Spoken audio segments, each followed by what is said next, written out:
Shooting থেকে ফিরতে ফিরতে বেজে গিয়েছিল 2:30।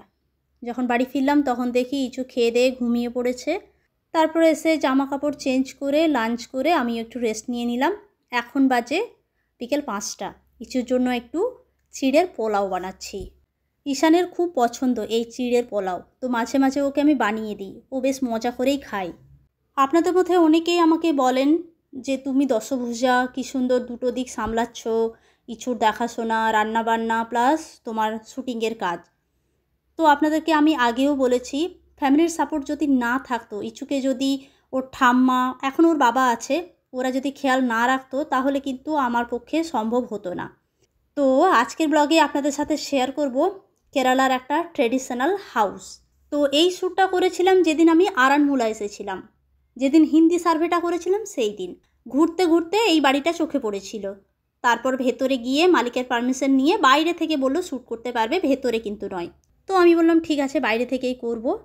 কতটা জায়গা ছড়িয়ে আছে বাড়িটা দেখুন। না খুব বেশি সাজানো, না খুব বেশি ব্যয়বহুল, কিন্তু একটা শান্তি আছে। উঠোনের সামনে দাঁড়ালেই যেন মনে হয় সময় এক মুহূর্তের জন্য থেমে গেছে। আর কলা বাগানটা দেখুন, এত সবুজ, এত সতেজ, যেন প্রতিটা পাতাই আলাদা করে গল্প বলে। আমি যখন এই পথে হাঁটি মনে হয় আমি কোনো একটা পুরনো কেরালা সিনেমার সেটে এসে পড়েছি। মাটির গন্ধ, ভেজা হাওয়া, মনটা অন্যরকম হয়ে যায়। মনে মনে একটা স্বপ্ন বুনেছি, এরকম একটা শান্তির নীড় বানাবো। কত জায়গা দেখছেন, এই জায়গাটা পুরোটাই ওনার।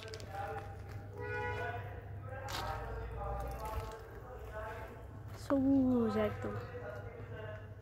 কেরালার ট্রেডিশনাল বাড়িগুলোর সৌন্দর্য অন্যরকম।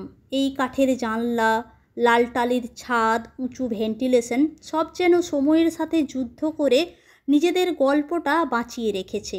এই বাড়িটা আমাকে শেখায় সরলতা কতটা সুন্দর হতে পারে। জানলা দিয়ে আলো ঢুকে পড়া দৃশ্য, মাটির পথ, শ্যাওলা ধরা দেওয়াল, এগুলো বড় কিছু না, কিন্তু এদের মধ্যে একটা আত্মা আছে। শহরের বাড়িগুলোই সেই প্রাণ নেই, এটা আমার মনে হয়। এই বাড়িগুলোর প্রতি আমার একটা দুর্বলতা আছে। যখনই এখানে আসি মনে হয় জীবনের দৌড়ঝাঁপের বাইরে একটা আলাদা জায়গা আছে যেখানে আমি শান্তিতে থাকতে পারি। বাড়ির ভেতরটা কী রকম দেখতে বড় ইচ্ছে করছে, কিন্তু উপায় নেই। উনি যে আমাকে এতটাই অ্যালাউ করলেন তার জন্য আমি ওনার কাছে কৃতজ্ঞ। একজন আননোন পার্সনকে এইভাবে শ্যুট করতে দেওয়া, সত্যি কথা, মানে এখানকার লোক এতটাই ভালো। আমি কিন্তু ওনাকে পরিচয় দিইনি যে আমি এখানে থাকি, আমি বলেছিলাম আমি ওয়েস্ট বেঙ্গল থেকে এসেছি। আর এই যে ফলটা দেখছেন, এই ফলটা একটা টক জাতীয় ফল, এটা দিয়ে আচার বানানো যায়, মাছের ঝোলেও দেয়। আমি জানি না এই ফলটার কি নাম, আমাদের ওইদিকে পাওয়া যায় কি না সেটাও আমি জানি না। তো আপনাদেরকে একটু দেখিয়ে দিলাম, দেখে একটু বলবেন তো কমেন্টসে যে আমাদের ওইদিকে পাওয়া যায় কি না। আর কত সুন্দর বাগানটা দেখুন, কতটা জায়গা, নিট অ্যান্ড ক্লিন, আর শুধুমাত্র পাখির আওয়াজ। দাঁড়ান ভিডিওটা একটু আনমিউট করি।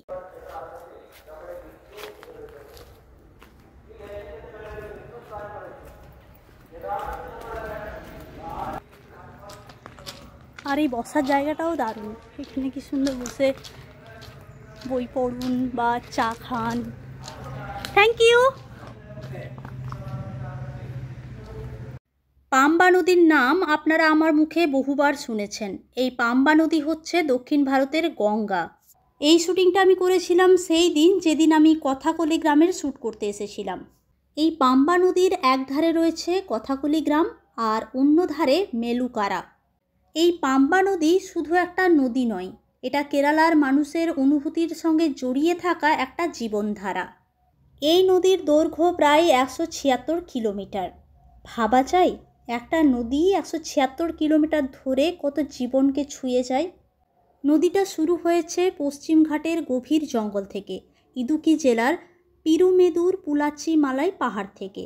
ঘন বন, কুয়াশা আর পাহাড়ি ঝর্ণা মিলেই পাম্বার প্রথম সুর।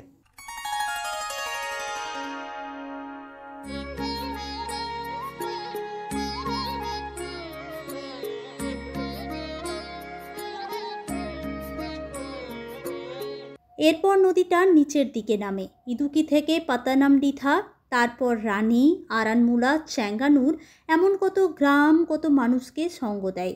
কোথাও প্রস্থ হয় 100 মিটার, কোথাও আবার বর্ষায় ফুলে ওঠে 300 মিটার পর্যন্ত। নদীও মানুষের মতো, কোথাও সরু, কোথাও চওড়া, কোথাও শান্ত, কোথাও উত্তাল। আর এই পাম্বা নদীর তীরে রয়েছে একটা সিমেট্রি, একটা চার্চও রয়েছে। চার্চের পাশে যদি সিমেট্রি থাকে তখন তাকে বলা হয় চার্চ ইয়ার্ড। আমি এখন রয়েছি পাম্বা নদীর ব্রিজের ওপরে। এই জায়গাটা পড়ছে আপনার কথাকলি গ্রামের দিকে। তো ওপর থেকেই, মানে ব্রিজের ওপর থেকে ভিডিওটা শ্যুট করছি, আপনারা দেখুন।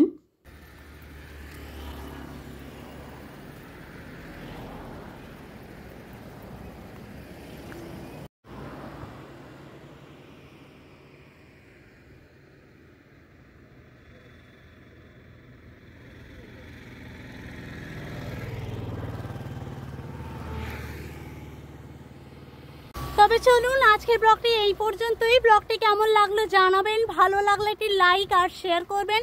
আর আপনাদের সাথে আমার দেখা হচ্ছে আমার পরের ব্লগে। সবাই খুব ভালো থাকবেন, সুস্থ থাকবেন আর খুব আনন্দ থাকবেন। ধন্যবাদ।